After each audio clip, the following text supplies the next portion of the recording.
No belief. This remark was made in these very words by John Gribben, physics editor of New Science magazine, in a BBC TV debate with Malcolm Muggeridge, and it provoked incredulity on the part of most viewers.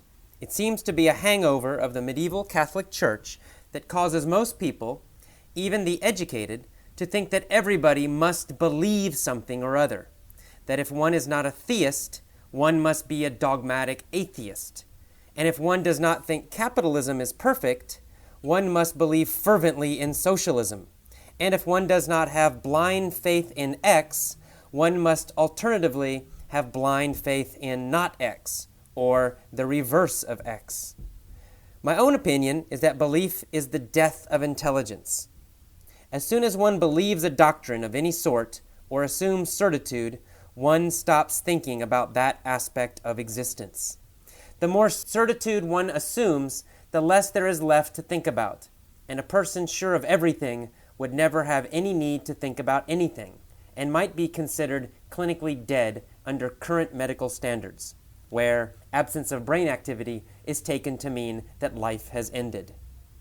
My attitude is identical to that of Dr. Gribben and the majority of physicists today, and it is known in physics as the Copenhagen interpretation, because it was formulated in Copenhagen by Dr. Niels Bohr and his co-workers between 1926 and 1928.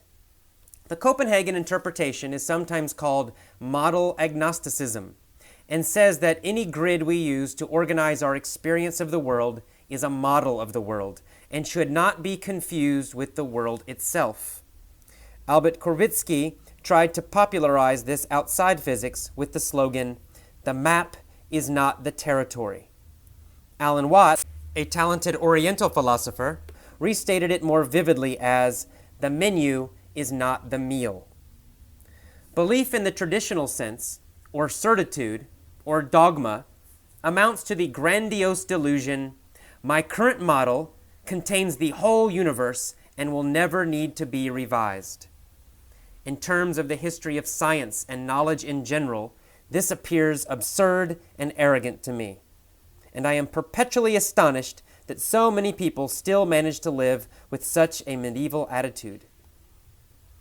Briefly, the main thing I have learned in my life is that reality is always plural and mutable.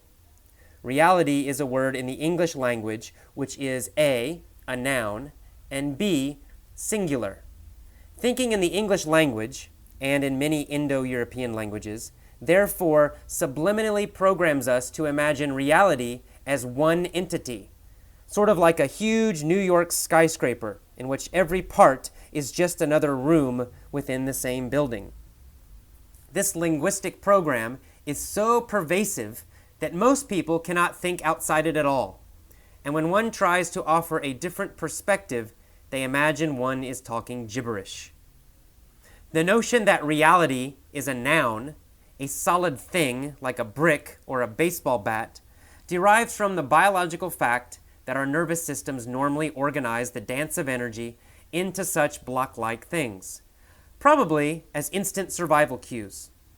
Such things, however, dissolve back into energy dances, processes, or verbs when the nervous system is joined with certain drugs, or transmuted by spiritual exercises, or aided by scientific instruments.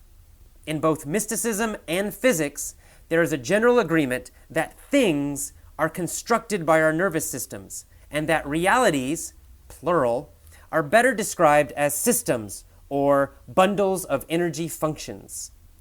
So much for reality as a noun.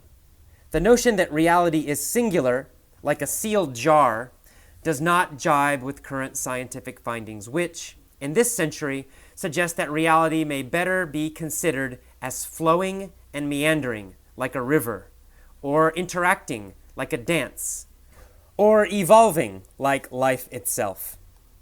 Most philosophers have known, at least since around 500 BC, that the world perceived by our senses is not the real world, but a construct we create, our own private work of art.